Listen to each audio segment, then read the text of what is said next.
sound right there. That's not just an engine. That's an emotion. You don't just hear that. You feel it in your chest, your seat, your hands on the wheel. Now listen to this. Both of these cars will hit 60 miles per hour in under 3 seconds. One costs over $1 million. One costs $200,000. And objectively, the numbers say both are faster than almost anything that came before them. So why does one make my heart race, and the other feel like I'm beta testing an app? Stick around.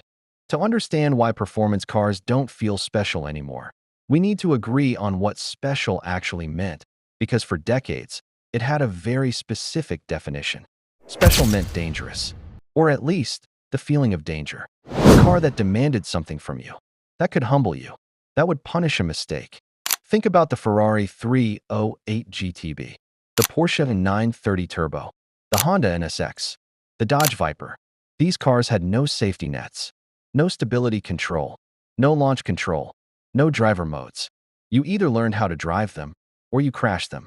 And that's exactly why they felt so rewarding. When you got it right, when you carried that corner, balanced the throttle, felt the rear come around, and caught it, that was you. That was skill. That was earned. Special also meant rare. The first time you saw a Countach on the street, you stopped walking. Your jaw dropped. You maybe touched it. Performance cars were events. They were objects of wonder. Dangerous, rare, connected. That's the trifecta. And in the last 15 years, we've systematically dismantled all three. Let me be clear about something before we go further. I'm not saying safety technology is bad. Traction control has saved lives. ABS has prevented deaths. Electronic stability programs have made driving accessible to people who couldn't otherwise handle a powerful car. But somewhere along the way, we went from safety net to nanny state. And that shift fundamentally changed the feeling of performance driving. Here's the problem. When a car is managing itself, you're not really driving it. You're a passenger with steering wheel access. Modern performance cars, even the so-called raw ones, are managing hundreds of inputs per second through their ECUs. Torque vectoring, active differentials, hydraulic roll bars, adaptive dampers. By the time your foot hits the throttle, there's already a layer of interpretation between your intent and the car's response.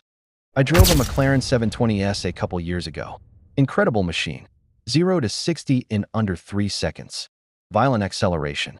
And I felt removed from it. Like the car was happening at me rather than with me. Compare that to a story Chris Harris told about driving a 911 Carrera RS 2.7 from the 1970s. He said he was scared the whole time. And that fear was addictive. That engagement. That sensation that the car was alive and capable of biting back. That's what made it special. The paradox is brutal. The safer and more capable cars become, the less they feel worth experiencing. And this isn't just about electronics. It's about design philosophy. Modern cars are engineered to a standard. That standard is, the car must never surprise you. The car must never exceed the driver's ability. Because liability.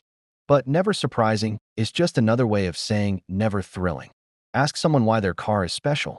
9 times out of 10, they'll start with numbers. Horsepower, torque, 0 to 60, Nürburgring lap time, top speed. And I get it. Numbers are easy to compare. Numbers win arguments in YouTube comments. Numbers get clicked. But here's what nobody talks about.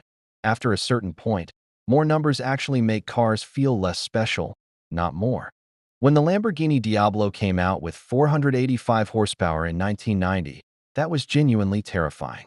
That was more power than virtually any human being could properly manage on a public road. It was excess made metal. Today, a family sedan, the BMW M5, makes over 700 horsepower. There are electric SUVs making over 1,000 horsepower. The Rimac Nevera, a production car, accelerates to 60 miles per hour in 1.85 seconds. At some point, power stops being impressive and starts being absurd. When everything is extreme, nothing is extreme. The Nürburgring lap time war is maybe the most damning example of this. Every manufacturer is obsessed with the record, and what it's produced is a generation of cars that are engineered to be fast around one specific 12.9-mile track in Germany, and completely hostile to drive anywhere else. I've spoken to people who've driven Nürburgring-optimized performance cars on regular roads. the stiff suspension, the aggressive tire compounds, the hair trigger throttle mapping. These aren't enjoyable experiences. They're exhausting ones. When your car is built to beat a spreadsheet, you stop building cars that connect with people. There was a time when seeing a Ferrari on the street was an event. You remembered it. You told people about it. Because it genuinely was rare. In 1985, Ferrari made around 600 cars, total, for the entire world. In 2023, Ferrari delivered over 13,000 cars. Porsche delivered over 320,000.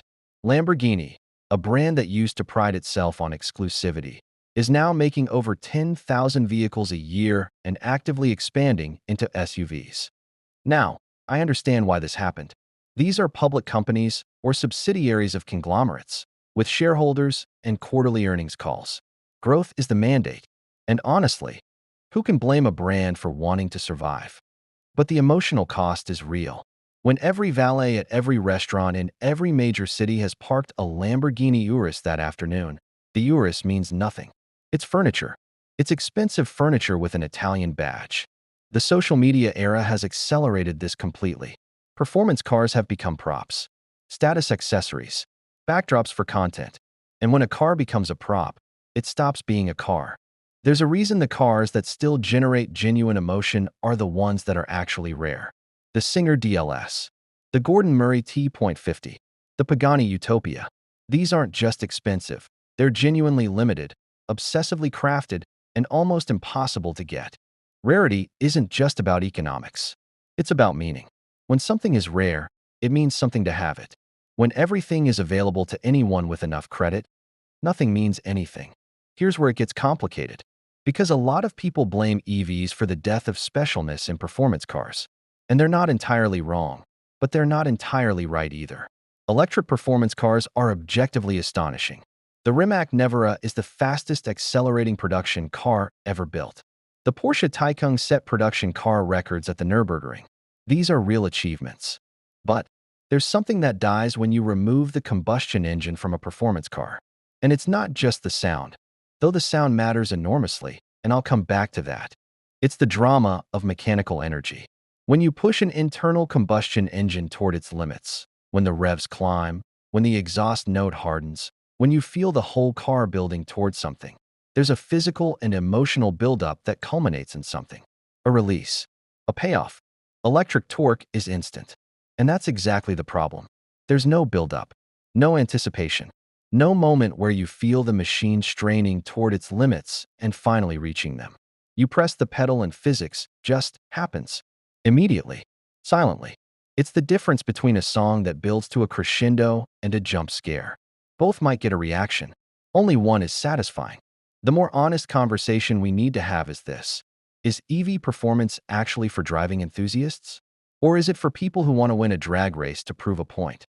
Because those are two very different markets, and right now, the industry is treating them like the same one. Before we go any further, I have to steelman the other side. Because the old cars were better argument does have some problems. First, nostalgia is a filter. We remember the great moments in old cars. We forget the breakdowns, the terrifying handling, the cars that actively tried to kill people. The Alfa Romeo Giulia Sprint GTA was beautiful and horrifying in equal measure. The early Porsche 911 would snap oversteer into trees at a moment's notice. Second, some modern cars are genuinely, legitimately special. The Porsche 911 GT3 is maybe the greatest analog driving experience you can buy today.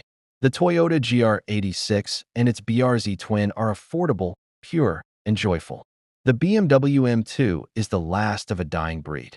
The Lotus Emira delivers something real. The problem isn't that no special cars exist anymore. The problem is that they're becoming an exception, niche products made almost apologetically by companies whose main line is increasingly numbing. And third, accessibility matters. Cars that more people can drive safely, affordably, and enjoyably are a good thing. Not everyone wants to wrestle a Viper on a track day. Performance for everyone is a legitimate goal. And this is the crucial, but you can have accessibility without sacrificing soul. Those aren't mutually exclusive. The GR86 proves it every single day. Mainstream performance has been compromised. Then where's the soul gone? The answer is, to the edges. To the small, stubborn, obsessive companies who still believe the point of a performance car is to make you feel something. Gordon Murray's T.50 has a 650 cubic centimeters naturally aspirated V12 that screams to 12,100 revolutions per minute. It weighs less than 1,000 kilograms. No turbos. Minimal electronics. Murray specifically said he wanted to build the most driver-focused car possible, and the numbers don't care. At all. Singer vehicle design takes old 911s and rebuilds them with obsessive attention to feel and experience. Not lap times. Not spec sheet metrics. Feel. Pagani builds cars as sculpture, as emotional artifacts. Horacio Pagani has said openly that he builds cars the way artists paint, because he finds machines beautiful, and he wants other people to feel that beauty. Even at more accessible price points, the Caterham 7, the Radical SR3, the Ariel Atom. These cars exist to make you feel alive. And they succeed. The soul didn't die. It just moved to where the money isn't. And maybe that's where it belongs. Here's my honest conclusion. Performance cars don't feel special anymore because we optimize them for the wrong things. We chase speed when we should have chased sensation. We chase safety when we should have chased engagement. We chased volume when we should have protected rarity. We chased the future when we forgot to keep the soul. And none of that is irreversible, but it requires something the automotive industry isn't great at: courage. Courage to build cars that aren't for everyone. Courage to say, this car will challenge you, might scare you, and demands your full attention. Courage to prioritize how a car makes you feel over what a car can do on a lap board. The cars that changed my life didn't have the most horsepower. They weren't the fastest around the Nürburgring. They were the ones that made me forget everything else. The ones where, when I finally pulled over and got out, I just stood there, because I wasn't ready for it to be over. That feeling is still possible. It's just harder to find. And maybe, that's what makes it special again. I'm curious what you think. Drop in the comments. What's the last car that genuinely made you feel something? And if you can't think of one, maybe that's the most damning answer of all. If you made it this far, you're the kind of person I made this for.